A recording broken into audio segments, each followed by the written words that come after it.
और चलिए अब रुक करेंगे अगली बड़ी खबर की हम बात करेंगे। ये बड़ी खबर आपको हम बता दें पानीपत से, जहां से सामने आया ऑनर किलिंग का मामला। झूठी शान की खातिर नाबालिग बेटी को मौत के घाट उतार दिया गया। दूसरे गांव के लड़के के साथ भाग गई थी लड़की, शेल्टर होम से घर लाकर मौत के घाट उतार दिया गया। नाबालिग बेटी की हत्या कर आधी रात को ही अंतिम संस्कार कर दिया गया। आरोप में लड़की के पिता, दादी समेत 4 लोगों पर मुकदमा दर्ज कर लिया गया। सभी आरोपियों को पुलिस ने गिरफ्तार कर लिया और सख्ती से पूछताछ में पिता ने आखिरकार सच उगल दिया। लेकिन बड़ा सवाल यहाँ पर यह खड़ा होता है कि आखिरकार एक ऐसी मानसिकता जो कि काफी पिछड़ चुकी है, उससे कैसे बाहर निकला जा सके। झूठी शान की वजह से यहाँ पर एक नाबालिग बेटी को मौत के घाट उतार दिया जाता है। हमारे सूत्रों से पता लगा है कि वहाँ पे एक लड़की काफ़ी दिन से लोगों को दिखाई नहीं दी उन्होंने गाँव में, जिसके बारे में उसने और पता करने की कोशिश की तो एक लड़की दूसरे जाति के लड़के के साथ कुछ समय पहले चली गई थी, जिसके बारे में थाना चांदीबाग में मुकदमा भी दर्ज था। उस मुकदमे में लड़की बरामद हो गई और लड़के को कस्टडी में भेज दिया गया था, पर शायद घर वालों को ये बात मंजूर नहीं थी।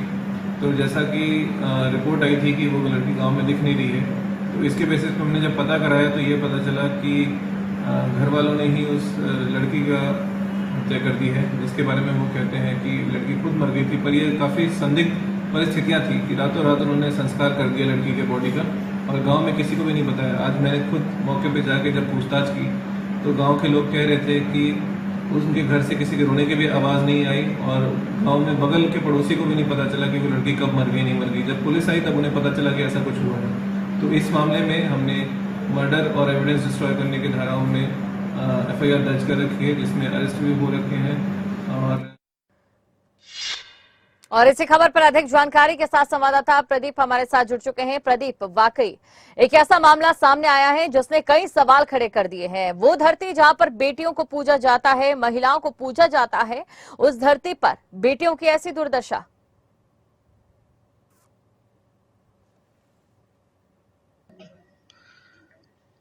देखिए दीपशिका, मैं सबसे पहले बताना चाहूंगा, हरियाणा में ऑनर किलिंग जो है कोई नई बात नहीं है। ये बहुत पहले से होता है। वो चाहे मनोज बबली हत्याकांड हो, इसके बाद भी कई ऐसे हत्याकांड अंजाम दिए गए जो ऑनर किलिंग जिन्हें कहा जा सकता है, एक झूठी शान के लिए यहाँ पर लड़के को कत्ल कर दिया जाता है। तो ये पानीपत के एक गांव का मामला है। चांदनी बाग क्षेत्र के अंदर ये गांव आता है, जहां की एक नाबालिग लड़की को दूसरे गांव के लड़के से प्यार हो जाता है। उसके बाद दोनों जो है घर छोड़कर चले जाते हैं। तो परिजनों की शिकायत पर दोनों को बरामद कर लिया जाता है, लड़की को शेल्टर होम में छोड़ देते हैं और लड़के को न्यायिक हिरासत में भेज दिया जाता है। लेकिन उसी दौरान जो लड़की वाले हैं वो लड़की को शेल्टर होम से घर लेकर आ जाते हैं, गांव लेकर आ जाते हैं। उसके बाद वो एक साजिश रचकर योजनाबद्ध तरीके से पिता, दादी और परिवार के 2 और सदस्य लड़की को मौत के घाट उतार देते हैं और उसके बाद कानो कान किसी को खबर ना हो, रात के अंधेरे में लड़की का अंतिम संस्कार कर दिया जाता है। लेकिन लड़की जब 3-4 दिन घर के बाहर नहीं दिखी तो गांव के लोगों को शक हुआ। कुछ लोगों द्वारा पुलिस को सूचना दी गई और पुलिस जब घर पहुंची तो मामला कुछ और परिवार की तरफ से बनाया गया कि लड़की ने आत्महत्या की है। लेकिन पूछताछ जब सख्ती से की गई तो पिता ने पूरा सच उगल दिया कि चुन्नी से गला दबाकर लड़की की हत्या कर दी गई, क्योंकि लड़की ने परिवार में बदनामी की थी, इस वजह से हत्या कर दी गई। तो फिलहाल पुलिस द्वारा 4 लोगों को हिरासत में ले लिया है, जिन पर हत्या और साक्ष्यों को खुर्द-बुर्द करने के आरोप है और अन्य कई धाराएं दर्ज की गई है। जी प्रदीप, देखिए पूरा मामला आपने विस्तार से बता दिया।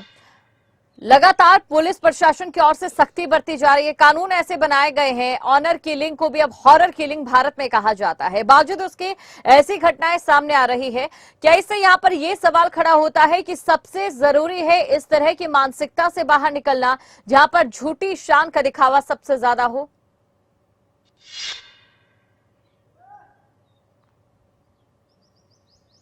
बिल्कुल दीपशिका, देखिए लोगों को मानसिकता तो बदलनी होगी, इसके अलावा कानून को भी सख्त होना पड़ेगा। सरकार को भी ऐसे कानून बनाने पड़ेंगे, लोगों को जागरूक करना पड़ेगा। वहीं पर देखिए एक सामाजिक समरसता गांव के अंदर होती है, एक परंपरा सांस्कृतिक यहाँ की कह सकते हैं हरियाणा के अंदर, जहां पर लड़के लड़कियों को एक मर्यादा में रहना पड़ता है। यहाँ की एक पुरानी परंपरा भी है, तो उसी परंपरा को लोग निभाते भी हैं और यहाँ पर बेटियों को अपनी शान समझा जाता है, जिसके चलते इस प्रकार की वारदातें सामने आती है। ऐसे में लोगों को भी अपनी सोच बदलनी पड़ेगी, कानून को भी कुछ कड़ा रुख अख्तियार करना पड़ेगा। तो कुल मिलाकर जागरूकता लोगों में लानी पड़ेगी और कानून को भी इस बारे में सख्त होना पड़ेगा ताकि इस प्रकार की घटनाओं पर रोक लगी जा सके। जी बिल्कुल प्रदीप, कैसी परंपराएं, कैसी मान्यताएं, कैसी मर्यादाएं जहां पर इंसानियत को शर्मसार करने की सारी हदें पार कर दी जाए। शुक्रिया तमाम जानकारी को दर्शकों तक पहुंचाने के लिए।